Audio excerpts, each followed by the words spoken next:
Never let what you can't do get in the way of what you can.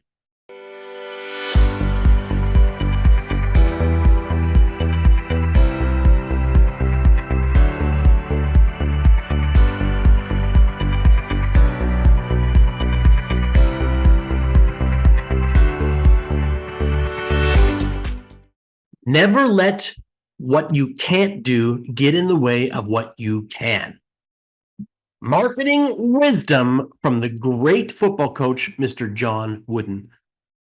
Hello, my friends. My name is Michael, and you are here in the Marketing Wizards Inner Circle, where we specialize in helping small business owners accomplish big things with incredible marketing advice and guidance and just overall business strategy. We talk a lot about business strategy. And today I want to talk about that John Wooden quote. It is football season. I watched the Chiefs and the Chargers last night. It was great. And it got me thinking about this quote. And we often get limited by the things we can't do. But the part that I love about this quote is that doesn't have to be what stops us from making progress. The people who get great traction on what they're doing in their lives and who accomplish big things are always the people that decide they're going to move forward with what they can do and not worry about what they can't, not get stuck in what they can't. The great Mel Robbins has the 5-second rule, right? I don't know if you guys ever watched any Mel Robbins stuff, but she's amazing. And she talks about this rule. It's like the inaction is the biggest thief of any opportunity, right? Inaction is stealing away opportunity all the time. And she talks about the 5-second rule. She says, you know what? You want to take action, count down 5, 4, 3, 2, 1, and move. Do what it is your instincts are telling you to do.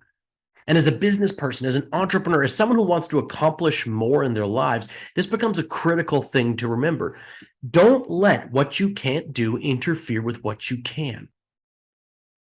And there's so many phenomenal stories, but I'll never forget listening to Tony Robbins, and he really got his start in the area where I'm from. So I'm up in Vancouver, Canada, and he got really big traction in around this area. In fact, his wife is from this area, and he tells this great story about how his business was picking up. This had to be almost 40 years ago now. Business was picking up, right? Everything was rolling along. And things were going really, really well. And he was hosting events in the local area here. And sure enough, he got into big trouble with the government. So his business license wasn't up in Canada or something like that. I can't remember the exact details. But basically, the sticky Canadian government had come in and said, look, you can't operate this event here. And people had paid for a multi-day event. And here they are. And they're not allowed to operate. Like he can't host the event. They come in, they show up, and they're like, tomorrow morning, you cannot be here. We will shut you down. Now, where we live is right close to the border of Washington. So, state of Washington, that is. So what wound up happening was he got together with his team. And he's like, what are we going to do? Like, how are we going to pull this off?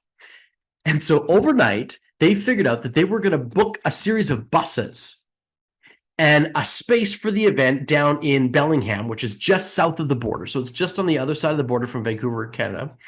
And in the morning, they're going to get everybody assembled where they normally would to go to the event in Canada, in the Richmond area, but then they're going to bus them down to this spot in Bellingham and do the event there. And then bus them over later on, everything else. So sure enough, right? He didn't let what he can't do interfere with what he can. In other words, he was faced with this situation. You can't do this. We're going to come down to you. There's no way that you're going to be allowed to do this. And rather than just going, okay, everybody, here's your money back. I guess we're done. He was innovative. He was creative. He was looking for a way to get to where he wanted to go with what he was doing, which was honor what these people had asked for and be there and deliver. But how was he going to do that? And he had this brilliant idea of busing everybody just across the border so that he could operate and host this event and still honor whatever was going on and then bus them all back again. And so this is the thing I love about this quote is it seeks to guide us into always thinking about, okay, I can't do what I want to do, right? When I was initially growing my business here in the local area, my brick and mortar business, I didn't have a huge marketing budget. I didn't have a huge advertising budget, but I still wanted to get marketing traction. I couldn't spend 30, 40, 50 grand a year on ads. It wasn't possible. I didn't have it, but I still wanted to get traction. So I didn't let what I couldn't do interfere with what I could do, which was I started to host local events. I started to have people come in, right, to the store that were pet-related businesses because we're in the pet industry here, the pet industry in the local area. So dog trainers, rescue organizations, and start to host events. And we would do this maybe once every 6 to 8 weeks. We would get a group in and we would do a promotion. We'd work out something that was a benefit to them. And sure enough, we started to get all this traction from different people in the local area visiting our store, and I wasn't having to spend money on media buys. I wouldn't have to spend money on ad buys. Now we have Facebook ads that we can turn on, and on all honesty, I have to turn them off. After a couple of days of the Facebook ad operating, I've got to turn it off. Like the ad is so good, it gets such a fast result that I have to turn the ad off. And then I can only turn the ad on maybe 3 times a year because it just fills up our grooming space so fast, and that's done. Like that's the power of effective marketing. But if you don't have the budget for that, or even the creative resources to get that ad done, don't let what you can't do interfere with what you can. So we hosted events. They were free to host, bring people into the store, started to create the buzz. And in fact, there's a number of ways in which you can do this. So if you're struggling right now and you don't have the room to buy ads, or you don't have that kind of attraction, well, frankly, why don't you start doing referral programs? Right? Pardon me. Why don't you start doing affiliate style programs where you're only paying out a commission when you're actually earning the sale? If you're struggling right now with your cash flow and you're not sure how you're going to pull off doing a big advertising buy or anything like that, then why not just start paying for referrals, asking people to help you grow your business? Posting content is often free. You don't have to necessarily pay to get your content more traction. There's another great free way of not letting what you can't do, which might be spend a bunch of money right now, or maybe it is, interfere with what you can do. And the reverse of that is possible. If right now you don't have a lot of time, perhaps there's people and skill around you that you can bring in and use your monetary resource to start effectively still growing your company through content strategies like YouTube channels like this or whatever, and use the resources that way. So to me, this quote, and as I said, it's football season, so I was thinking about it. To me, this quote is all about making sure you're being creative and persistent towards the objective that you want to get to. All right. And the final thing I want to share is one of the big reasons that I'm even here and doing this program in this brick and mortar business right now, like where I'm in the pet business. I own Time Marketing and Consulting as well, which is a consulting and marketing firm that helps businesses grow.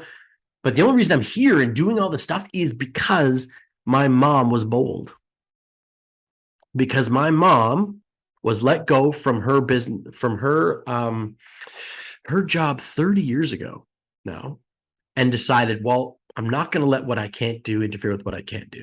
I can't go work at this job anymore. They've let me go. I can't get by with 2 kids and being a single mom on what I'm going to make from a small environment, which means I've got to do what I can't do. And she started her own small business, her own small grooming company out of the back room of our house, in the playroom of our house. And it grew into this phenomenal 7-figure brick and mortar local business that's thriving and has been a big part of our family ever since. So I will leave you with, do not let what you can't do interfere with what you can do, as a quote, really to motivate you this week in what it is you do in business and for the next week. And let's go Chiefs, baby. Ciao for now.